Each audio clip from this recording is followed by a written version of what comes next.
lady, be good to me, 'cause I'm so awfully misunderstood. Old lady, be good to me. Ella Fitzgerald, The Tale of a Vocal Virtuosa by Andrea Davis Pinkney with Scat Cat Monroe. Illustrated by Brian Pinkney. Track 1, Hoofin' in Harlem. Track 2, Jammin' at Yale. Track 3, Stompin' at the Savoy. Track 4, Carnegie Hall Scat. You may think I look like any other cat, but baby, I'm in a class all by myself. Scat Cat's my name, Scat Cat Monroe, a name I've earned. Got my name from knowing Ella Fitzgerald, the queen of scat. What's scat, you ask? Scat's the sound that don't hold back. Ella's sound, that was scat. Singing so supreme, music's velvet ribbon dream. Let me tell you Ella's story, 'cause you see, I was there from the get-go. I saw it all, me, Scat Cat Monroe. I watched Ella go from a small-town girl to the first lady of song, to a vocal virtuosa, bar none. So sit back, listen up, here's 4 tracks, cut to cut. Here's how Ella got her sound, got her silken silver style, got her Lady Ella scat. Track 1, Hoofin' in Harlem. The child's name was Ella. She was a big-boned girl with dreams of becoming a dancer.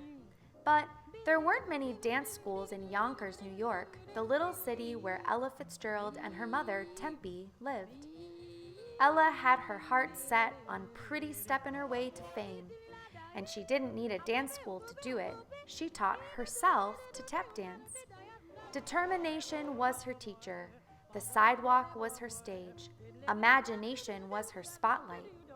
In time, Ella and her friends took to performing on street corners. When Ella's neighbors saw her go, they told Ella to strut her shuffle in Harlem, to take her hoofin' to New York, the big city, where dreams really do come true. That's when Harlem became Ella's stomping ground. On the night of November 21st, 1934, Ella entered a talent contest at the Apollo Theater. She was 17 and scrubbed clean down to her toe jam. But as soon as Ella saw the footlights, her feet failed her. She stood front and center, knees knockin', teeth clackin', a wannabe with a stomach full of butterflies. And the girl was hardly dressed to impress. She wore work boots and hand-me-downs. Luckily, Ella was thinking on her toes. She refused to be booed back to Yonkers, so she started to sing. At first, her voice came quiet as a whisper, a measly little hiss, soft as a cricket. But when the band joined in, Ella rolled out a tune sweet enough to bake. She won the contest straight up, kicked her dance dreams to the curb, and pinned all her hopes on being a singer. I was there in the wings, watching it all, swinging to Ella's groove, wearing a grin as big and as proud as that Cheshire dude. Track 2, Jammin' at Yale. Soon, Ella had audiences eating out of her hand. She went on to win talent showcases all over Harlem. In 1935, the Harlem Opera House signed her as a featured singer. One night, Bardu Ali, the master of ceremonies for the Chick Webb Orchestra, saw Ella perform. That's when Bardu knew that Chick needed Ella, and that Ella needed Chick. That the two of them could make beautiful music together. But you see, Chick was a finicky bird, easy to ruffle, hard to please, a perfectionist. He was a jazz drummer who liked his music hot. Swing music was Chick's style, cut-the-rug rhythms that put the pulse on a party. He believed folks came to hear the instruments in his band, not some singer. Besides, he already had a singer for his orchestra, a guy named Charlie Linton. What Chick didn't know was that Ella's voice was its own instrument. When Bardu took Ella to meet Chick, Chick agreed to give Ella a chance. He told her she could sing with his orchestra at a college dance the next night at Yale University, the Ivy League, where getting loose don't always come easy. Chick told Ella that if she could work that college crowd, she could join this band. So Ella went to Yale with a purpose, and man, once Ella started to sing, she had them Yaleys jammin'. That night, Chick welcomed Ella into his band. He took her under his wing, and the two of them flew to the Savoy Ballroom, the hippest dance spot in Harlem. Track 3, Stompin' at the Savoy. The Chick Webb Orchestra had a regular gig at the Savoy. Night after night, they played to a house packed tighter than the A-train. The place was crammed full of folks who'd come to shake their tails to the orchestra's sound. And honey, yours truly could shake with the best of them. You ever see a cat do the kangaroo, the Lindy Hop, the Suzy Q? Those were the moves we danced at the Savoy. Danced while Ella belted from the bandstand. It was Chick's drumming that pulled people onto the dance floor. It was Ella's singing that kept them there. Ella was not like other highfalutin singers. She never forgot where she came from. She remembered that her first work as a performer had been on the street. After Ella sang, she stepped down from the stage and danced with her fans. Ella let them know she was one of them. She showed them she could kangaroo too. She stomped at the Savoy like any other paying customer. Chick Webb was born with a beat in his bones. He was a master drummer, a musician with a fix on jazz. Ella made it her business to learn all she could from Chick. She had talent. He had know-how. Chick showed Ella the right way to deliver a song. He taught her to shade the high notes and light the lows, to grab hold of a tune, to wrap her voice around each melody. When the sun set on Harlem and the cats and the kitties came out to play, it was Ella and Chick they were coming to see. When Chick and Ella performed together, they were grits with gravy. They brought out the best in each other. People called it chemistry. I called it musical magic. On May 11, 1937, the Chick Webb Orchestra took on the Benny Goodman Orchestra in the Savoy's Battle of the Bands. These contests were a Savoy tradition, and they were fierce. One band tried to outplay the other till the crowd, with their applause, named the winner. Benny Goodman was called the King of Swing. He played the clarinet.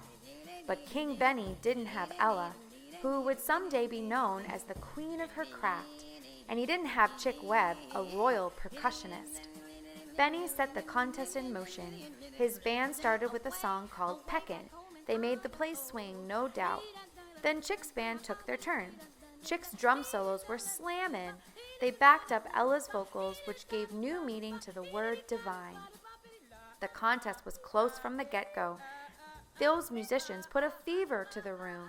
They had me sweatin' the sheen off my fur and scuffin' my wingtip shoes. When Chick's band played Harlem Congo, the crowd got hotter than bootleg Tabasco. That's 'cause Ella set Harlem Congo on fire. Her voice was quick-fried rhythm with a brassy satin twist. She sizzled with Chick's cymbals, busted loose with his bongos. She tamed the crowd while Chick played the timpani. And man, that ain't all.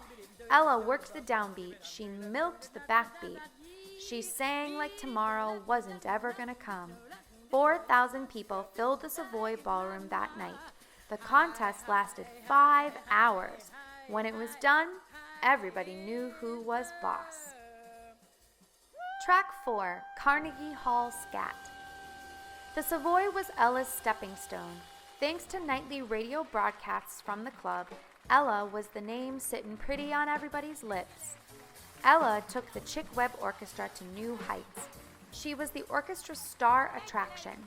Nightclub owners had to wait in line to book the band. Some of them had never had a black singer perform at their clubs. Ella's popularity showed them that a true star has no color, it just shines. Ella could even put stardust in a ditty. In 1938, she and Al Feldman, a member of Chick's band, wrote and recorded A Tisket, a Tasket. Man, when you're an alley cat like me, You hear all kinds of hopscotch chatter and jump rope jive. A tisket-a-tasket wasn't nothing more than a nursery rhyme, chanted 1,000,000 times a day by kiddies from Sugar Hill to Hollywood. But to hear Ella swing that brown and yellow basket was a whole nother thing. A tisket-a-tasket was a smash hit. In time, folks came to call the song a jitterbug spiritual. Ella didn't shy back from any kind of music. When bebop became hotter than swing jazz and music lovers turned to Bird and Dizzy, Ella took her place on the bebop bandwagon. Bebop was jazz on the wild side. It was syncopation, locomotion, fast smack sound, done low down. It was slam bammin' on the flitter tip. It was ham hock jabber fever pitch. Dizzy Gillespie was bebop's main man. He turned jazz on its head. With his trumpet, he could blow notes into backflips, into flatted fifths, into popcorn blips that flung free from his horn. Dizzy asked Ella to join his band.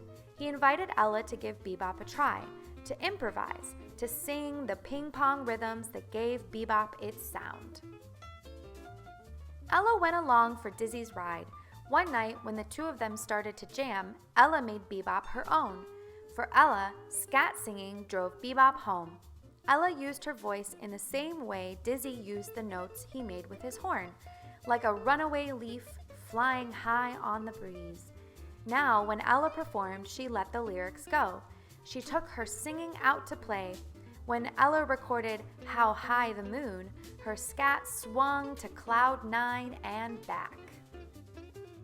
On September 29, 1947, Ella and Dizzy headlined a sold-out performance at Carnegie Hall. They brought bebop to a high and mighty concert stage, but the show was far from uppity. It was fun. Dizzy's trumpet chirped, it zipped, it sputtered in double-time tempo. Ella's singing hung fast to Dizzy's rhythm. Dizzy bounced his bebop to Ella. Ella shot him back her scat. Ma'am, those two were making up music in the moment.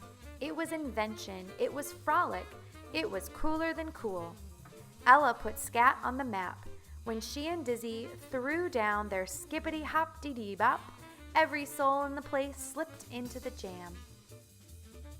Ella soon had fans who loved all kinds of music. They came to call Ella by many names: the Queen of Scat, the First Lady of Song, a vocal virtuosa. Now, I'm the keeper of Ella's flame, the teller of her tale, the scat cat. So kid, don't be fooled by phony felines. A cat by any other name ain't the same. Take it from me, Scat Cat Monroe. I was there with Ella from the get-go. Don't mean a thing if it ain't got that swing. Don't mean a thing, all you gotta do is sing. Makes a difference.